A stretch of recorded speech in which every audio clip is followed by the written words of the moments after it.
महामारी को लेकर राज्य प्रशासन सख्त। प्रदेश में लॉकडाउन के चलते जरूरी दुकानें खोलने का निर्देश। कांग्रेस प्रवक्ता ने सरकार के फैसले की तारीफ।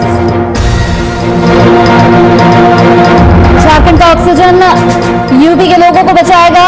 ऑक्सीजन एक्सप्रेस बीएसएल से 3 टैंकर में 46.34 टन ऑक्सीजन लेकर लखनऊ के लिए हुए रवाना। 16 घंटे में तय करेगी।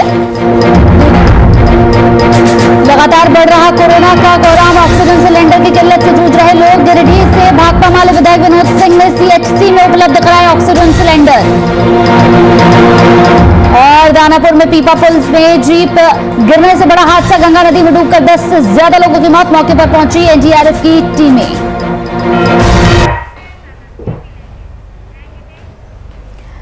नमस्कार, वीआईपी न्यूज में आपका स्वागत है। आपके साथ हाजिर हूं मैं कंचन। तो कोरोना संक्रमण की चेन को तोड़ने के लिए रांची में स्वास्थ्य सुरक्षा सप्ताह लाया गया है, जिसके तहत जरूरी दुकानों को खोलने की सरकार की ओर से अनुमति मिली है।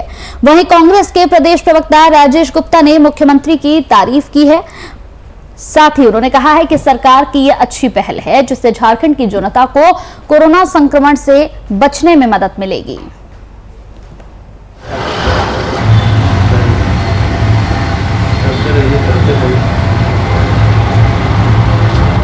ऐसा है कि आज का जो लॉकडाउन है, जिसको आप लॉकडाउन बताइए, 7 दिन का, सरकार इसे कुछ भी भाषा बोल रहे, लेकिन सबसे बड़ी चीज है कि ये हम लोगों के बीच जा नहीं सका। गांव में तो कतई नहीं की बंदी है, ठीक है, शहर के अंदर भी पता है, लेकिन जो भर्ती है हॉस्पिटल में, ज्यादा से ज्यादा लोग हॉस्पिटल में भर्ती रहने के कारण उनके दोस्त यार उसे मिलने के जा रहे, वो बैक कर रहे रिटर्न निश्चित तौर पर। सरकार बहुत ही गंभीर है, कोरोना में जाने जा रही है, लोग पॉजिटिव हो रहे हैं।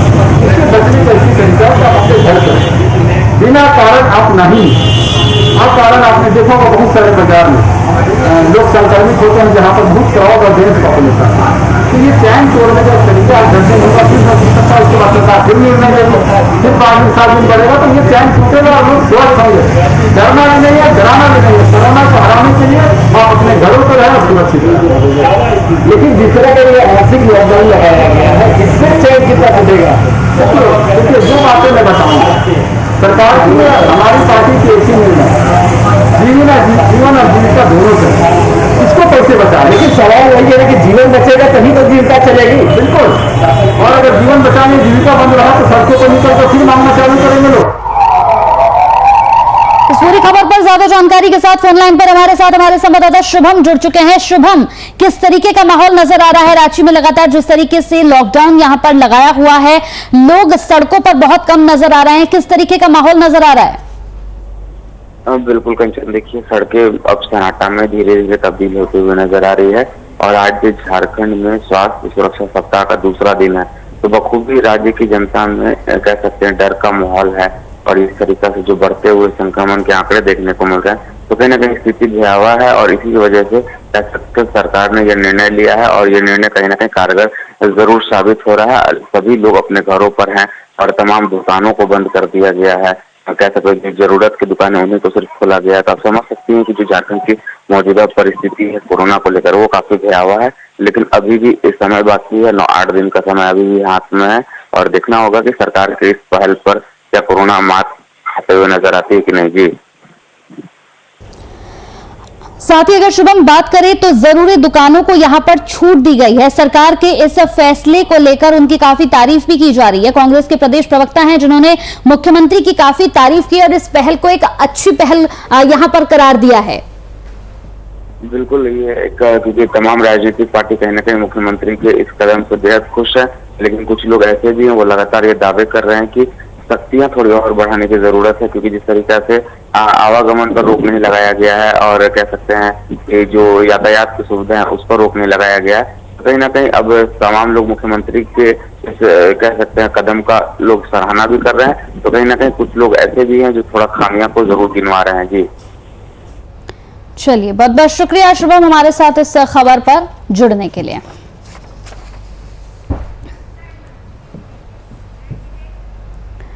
कोरोना संक्रमण की जिस तरह से लहर चल रही है, जिस तरह से कहर लगातार बढ़ता जा रहा है, अस्पतालों में ऑक्सीजन सिलेंडर की किल्लत से लोगों को काफी दिक्कतों का सामना करना पड़ रहा है।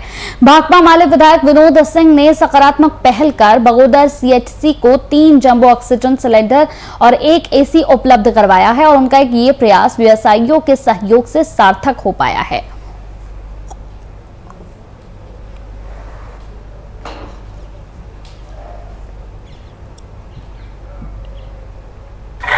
सचेत रहें और इस विपरीत स्थितियों में भी लोगों के सहयोग से ही चीजें बेहतर हो सकती है।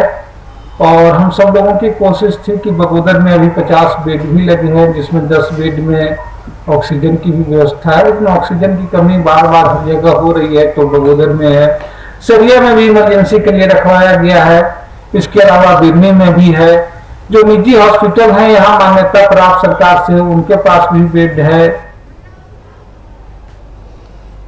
इस पूरी खबर पर ज्यादा जानकारी के साथ संवाददाता मुन्ना प्रसाद हमारे साथ फोन लाइन पर जुड़ गए हैं। मुन्ना प्रसाद, कोरोना संक्रमण का कहर लगातार जारी है और ऐसे में ऑक्सीजन सिलेंडर की किल्लत भी काफी ज्यादा बढ़ रही है। ऐसे में अगर कोई भी जरा सी मदद करता है तो वाकई उसे भगवान का रूप ही कहेंगे। भाकपा माले की तरफ से मदद यहाँ पर की गई है, क्या कुछ अपडेट है इस पर? जी, दरअसल ये बगोदर सामुदायिक स्वास्थ्य केंद्र है जहाँ पे सिलेंडर की कमी, चूंकि पूरे जिले में जिस गति से कोरोना भी फैल रहा है और लोग इससे प्रभावित हो रहे हैं, उसे देखते हुए बगोदर विधायक विनोद कुमार सिंह ने इस बारे में पहल किया है और उन्होंने साफ तौर पर वहां के स्थानीय व्यवसायियों से मदद की गुहार लगाया था। उन्होंने कहा था कि जो भी सक्षम व्यवसायी हैं वो इस कोरोना महामारी में लोगों के सहयोग के लिए, चूंकि ऑक्सीजन की भी जिले भर में कमी हो रही है, वैसे स्थिति में आप सिलेंडर की व्यवस्था करके देते हैं सरकारी अस्पताल को, तो उससे कई मरीजों को राहत मिलेगी। इसे देखते हुए वहां के स्थानीय व्यवसायियों ने उनकी विधायक विनोद सिंह की बातों को सुना और गंभीरता से लेते हुए व्यवसायियों ने साफ तौर पर अपने से व्यवस्था करके दिया है सिलेंडर। क्योंकि विनोद सिंह एक ऐसे व्यक्ति हैं जो उस इलाके में बहुत प्रभावकारी नेता हैं और वो आम लोगों के सुख दुख में काफी खुलकर सहयोग करते हैं। उन्होंने इसी मामले को लेकर के, चूंकि जिस तरह से गिरिडीह जिले में स्थिति बढ़ती जा रही है, दिनों दिन खराब होती जा रही है, उसे देखते हुए उन्होंने पहल किया और उनका यह सराहनीय रहा पहल। उनके पहल पर व्यवसायियों ने सिलेंडर की व्यवस्था की है। अब बगोदर जैसे जगह में, चूंकि वो NH2 पर बगल में स्थित है और वहां अक्सर इस तरह की घटनाएं होती रहती है, तो उसे देखते हुए वहां पे एक तरह से कहिए कि गिरिडीह का वो लाइफलाइन बनेगा। जो कंडीशन अभी बन रहा है, जिस तरह से सिलेंडर की व्यवस्था हुई है और भी सारी पहल कर रहे हैं विधायक विनोद सिंह ने, उसके आधार पर वो वहां के उस इलाके के लोगों के लिए काफी मददगार साबित होगा। जी चलिए, बहुत बहुत शुक्रिया मुन्ना प्रसाद हमारे साथ इस पूरी खबर पर जुड़ने के लिए। तो कोरोना संक्रमण का कहर लगातार बढ़ता जा रहा है और ऐसे में ऑक्सीजन सिलेंडर की किल्लत से लोगों को काफी ज्यादा परेशानियों का सामना करना पड़ रहा है। खबर सीतापुर से है। सीतापुर के हरगांव थाना क्षेत्र के अंतर्गत ग्राम भटपुरवा में प्रधान पद के चुनाव को लेकर 2 पक्षों में यहां पर जमकर लाठी डंडे चले और इस मारपीट में 2 लोग घायल हो गए हैं। दोनों पक्षों में यहां पर काफी ज्यादा झड़प देखने को मिली। फिलहाल पुलिस आगे की कार्रवाई कर रही है। हम तो नहीं गए थे, किसको किसी बात पे गाली गलौज करने लगे। जब वो डंडा लेकर आए थे तो हमारे परिवार पे वो डंडा से मारने का प्रयास किया, हम बचाव की कोशिश की तो दूसरे लड़के ने हमारे ऊपर डंडा मार दिया। कितने डंडा मारा? 2 डंडे। ठीक है, तो और कहा कि तुम जो वोट मांगने गए थे।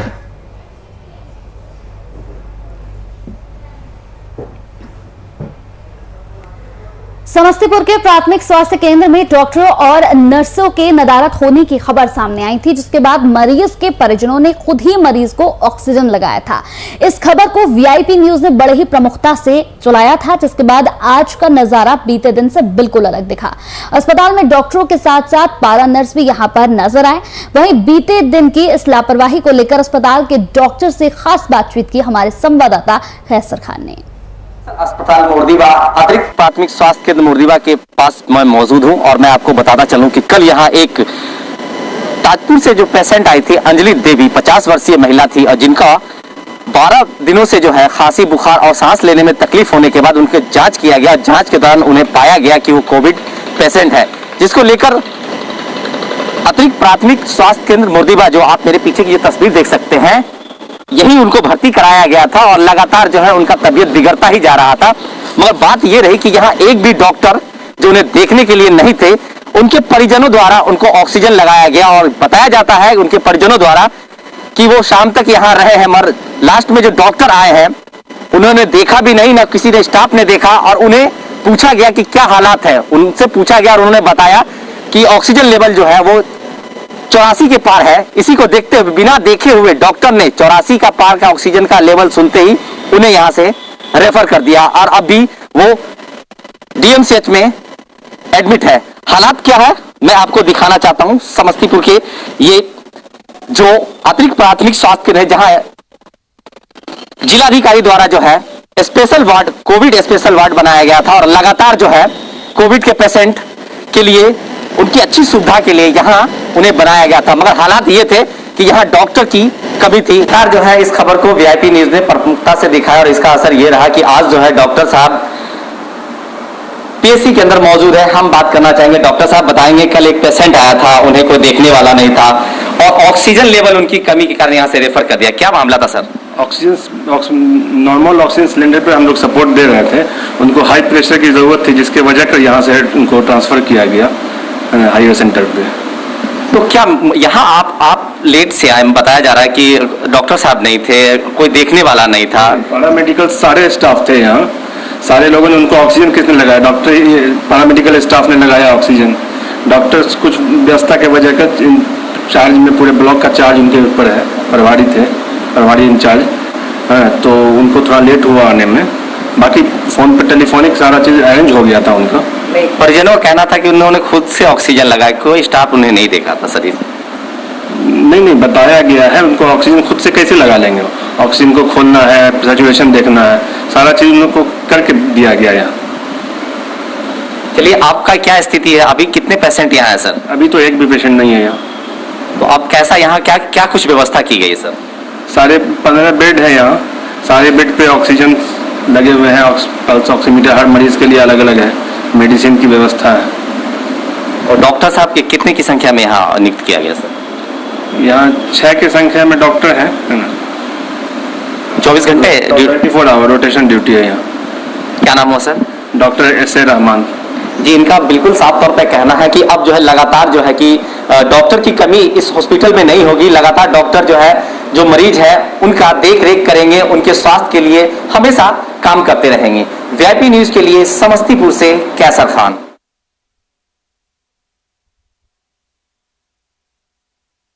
बहादुर सिंह ने कोरोना काल में यहां पर जिला प्रशासन की मदद को अपना हाथ आगे बढ़ाया है। उन्होंने दलमोर शमशान घाट में विद्युत शवदाह केंद्र बनवाए जाने की बात कही है।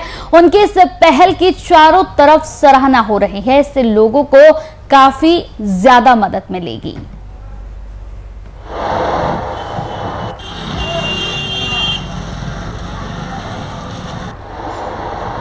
हमने जिला प्रशासन को अपनी पहल से अवगत कराया।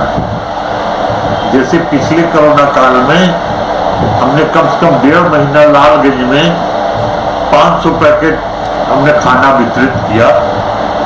उसी तरह इस वर्ष जो हमने अभी तो लॉकडाउन के अंदर का, उसी तरह इस वर्ष भी जब ये कोरोना महामारी शुरू हुई,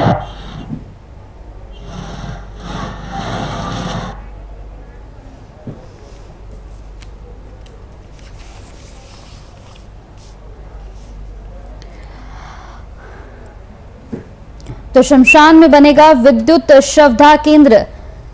काफी ज्यादा इससे लोगों को मदद मिलेगी। रायबरेली जिले के दानवीर पूर्व विधायक सुरेंद्र बहादुर सिंह ने कोरोना काल में जिला प्रशासन की मदद को अपना हाथ आगे बढ़ाया है।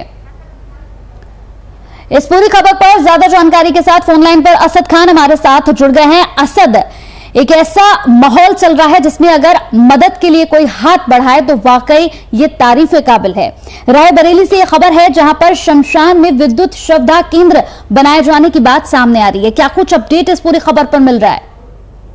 जी बिल्कुल, जो शवदाह केंद्र है जिसमें बनाने के लिए सुरेंद्र बहादुर सिंह है, ये पूर्व विधायक भी हैं और समाज सेवी भी है, वरिष्ठ। इन्होंने इस कोरोना काल की महामारी में देखते हुए जिस तरह से लगातार शवों का बढ़ना घाट पे जारी था और लकड़ियों के रेट भी, और जबकि लकड़ियां भी मिलना नामुमकिन सा लग रहा था, उस पे सुनाइन बहादुर सिंह ने अपने पास से इलेक्ट्रिक शवदाह बनाने के लिए मंजूरी दी है।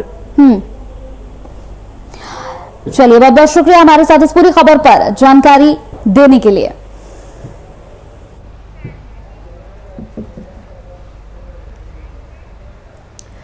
देश और राज्य में कोरोना की दूसरी लहर से तबाही मची हुई है, लेकिन लोगों के तरफ से लापरवाही साफ तौर पर यहां देखने को मिलती है। ऐसे में सामाजिक संगठनों ने लोगों को कोरोना से जागरूक करने का जिम्मा उठाया है। वहीं भारतीय मजदूर संघ ने जीपीओ गोलंबर पर मास्क वितरण अभियान चलाया और कई लोगों को मास्क वितरित किया। साथ ही यहां पर लोगों से जागरूक होने की लगातार अपील की जा रही है।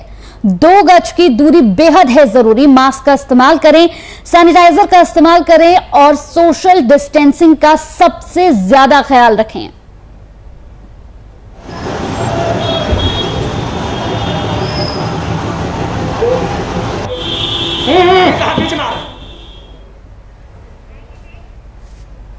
शेखपुरा में सदर थाना अंतर्गत महारानीपुरम से उत्पाद विभाग की टीम को सूचना के आधार पर बड़ी सफलता हासिल हुई है। टीम ने छापेमारी कर 29 कार्टून विदेशी शराब बरामद की है।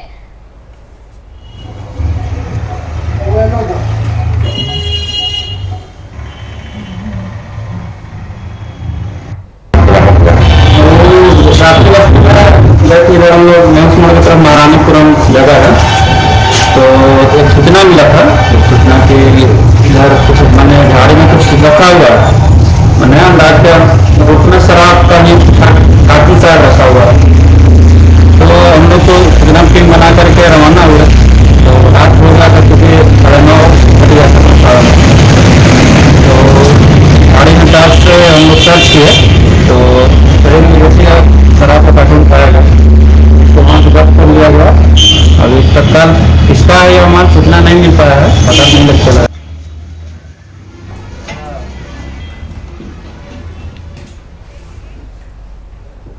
दानापुर के आरपीएस मोड़ के बैंक कॉलोनी लेन में यहां 10 में एक पंडाल डेकोरेटर के गोदाम में आग लग गई। आग इतनी भयानक थी कि गोदाम के ठीक सटे नव्या एनक्लेव अपार्टमेंट के लोग दहशत से बाहर निकल आए। बताया जा रहा है कि आग गोदाम के ऊपर हाईटेंशन लाइन से चिंगारी गिरने की वजह से हुई। अग्निशमन गाड़ी आने के बाद आग पर बमुश्किल यहां पर काबू पाया गया। इससे पहले अपार्टमेंट के लोगों ने अपार्टमेंट के मोटर से पानी लेकर आग बुझाने का प्रयास किया।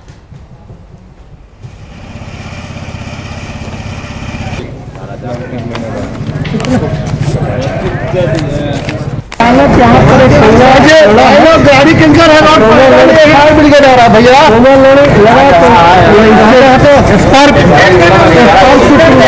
गोदाम में गई और गोदाम से आग लग गई। आप लोग क्या किए? आपका अपार्टमेंट बगल में है। हम लोग जितनी व्यवस्था करनी थी अपने पानी वगैरह की हम लोगों ने व्यवस्था किया। ताला बंद था, बंद के बाद ताला नहीं तो सूचना दिया गया, ताला पकड़ लिया। करते करते बार नहीं फायर आया, छोटा वाला आया, बड़ा वाला आने की जगह नहीं था, इसके कारण से भपक कर लग गया। कितना का नष्ट हुआ होगा सर? कम से कम नहीं तो 10 लाख का नष्ट हुआ होगा।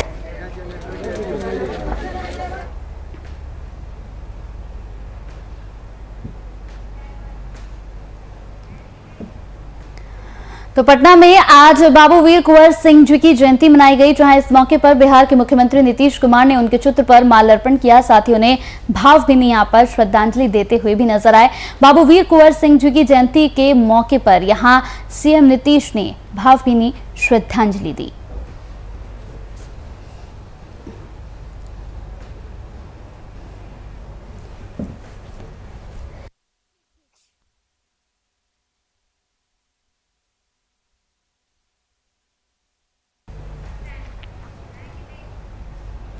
झारखंड में कोरोना महामारी का कहर लगातार जारी है। बीते 24 घंटे में झारखंड में कोरोना संक्रमण से 106 लोगों की मौत हो चुकी है। साथ ही झारखंड में पॉजिटिव मामलों की संख्या बढ़कर 7,595 पर पहुंच चुकी है, जबकि राजधानी रांची में कोरोना संक्रमण से 53 लोगों की मौत हो चुकी है। वहीं रांची में 1,467 नए केस यहां अब तक मिल चुके हैं।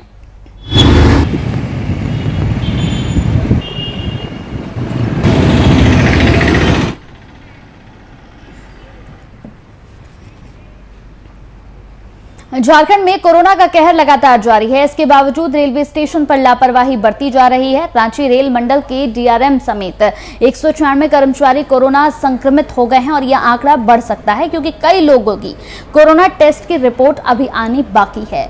वहीं इस दौरान कर्मचारियों की ओर से 50% रोस्टर लागू करने की यहां पर लगातार मांग की जा रही है।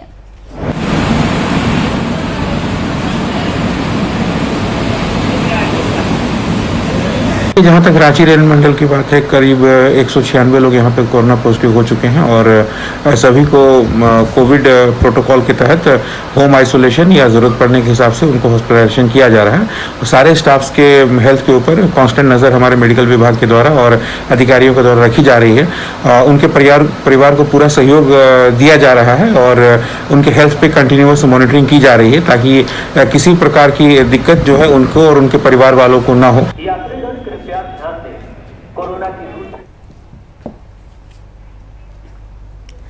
हमीरपुर जिले से सुकून देने वाली एक खबर सामने आई है, जहां पर रिमझिम इस्पात फैक्ट्री ने अपना ऑक्सीजन प्लांट कोरोना अस्पताल के लिए खोलकर सिर्फ 1 रुपए में ऑक्सीजन गैस सिलेंडर देना शुरू कर दिया है। रिमझिम फैक्ट्री की इस घोषणा के बाद ऑक्सीजन लेने के लिए वाहनों की लंबी लाइन लग चुकी है। चारों तरफ रिमझिम इस्पात फैक्ट्री की इस पहल की काफी तारीफ हो रही है।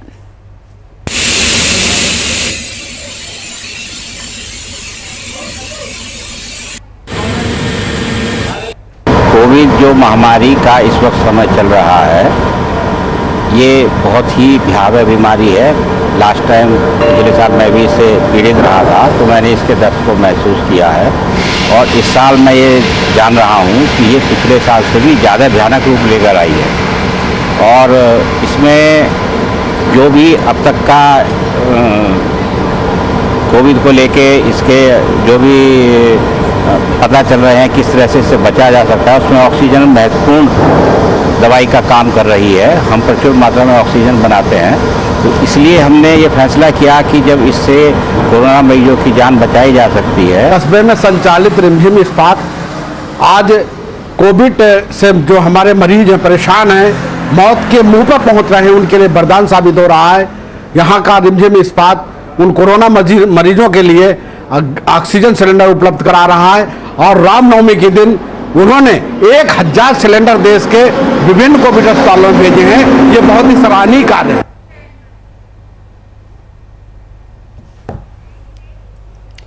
गोपालगंज में स्वास्थ्य विभाग की ओर से बड़ी लापरवाही सामने आई है। बता दें कि जिस तरह पूरे देश और विश्व में कोरोना का कहर लगातार जारी है, बिहार में भी रोज नए कोरोना के मामले सामने आ रहे हैं, जिसकी वजह से हजारों की संख्या में मजदूर रोजाना अपने घर वापस लौट रहे हैं।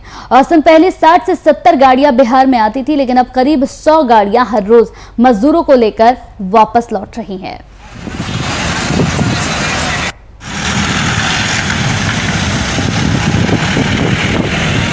वो कभी बोलता है लॉकडाउन लगेगा, कभी क्या है, कभी 9 बजे के बाद शाम से लॉकडाउन है। फिर सुबह में टेंशन रहता है कि कब क्या हो जाएगा, इसीलिए जब अब तक गाड़ी मिल रहा है तो हम लोग चले हैं।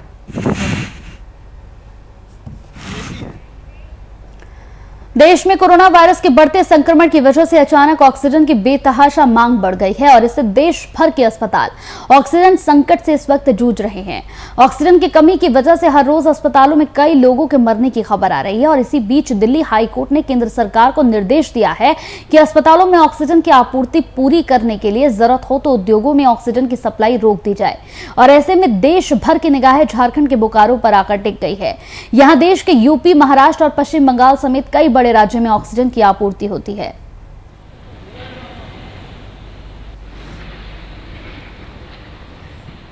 स्पेशल ऑक्सीजन एक्सप्रेस चलाई गई है। ये लखनऊ से रेक कल आया है राइडिंग पर गई है और बोकारो स्टील प्लांट से ऑक्सीजन भरकर इसे वापस लखनऊ भेजा जाएगा। कितनी गाड़ियां हैं और कितने इसमें इस रेक में 3 टैंकर आए हैं और हर टैंकर में लगभग 16 टन लिक्विड ऑक्सीजन डाला गया है।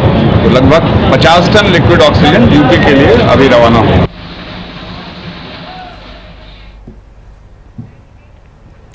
कोरोना संक्रमण के बढ़ते मामलों को देखते हुए निजी नर्सिंग होम की ओर से परिजनों से ऑक्सीजन गैस की किल्लत की मनमानी की जा रही है, जिसको लेकर जिलाधिकारी ने स्वास्थ्य विभाग और आपदा प्रबंधन के साथ कलेक्ट्रेट स्थित सभागार में बैठक की और स्पष्ट किया कि आपदा के समय अगर कोरोना संक्रमित मरीजों के उपचार में किसी भी तरह की कोई मनमानी और कालाबाजारी की जाती है तो चयनित लोगों पर कार्रवाई की जाएगी।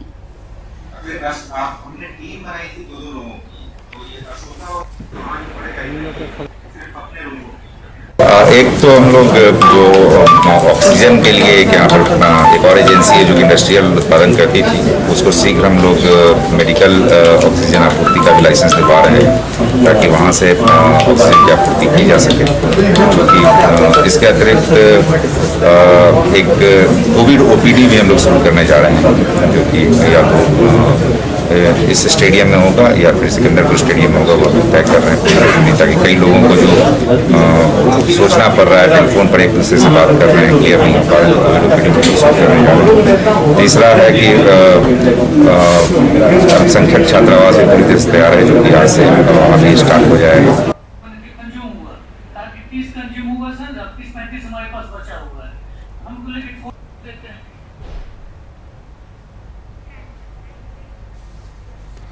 चलिए इसी के साथ VIP न्यूज में मेरे साथ इतना ही। नमस्कार।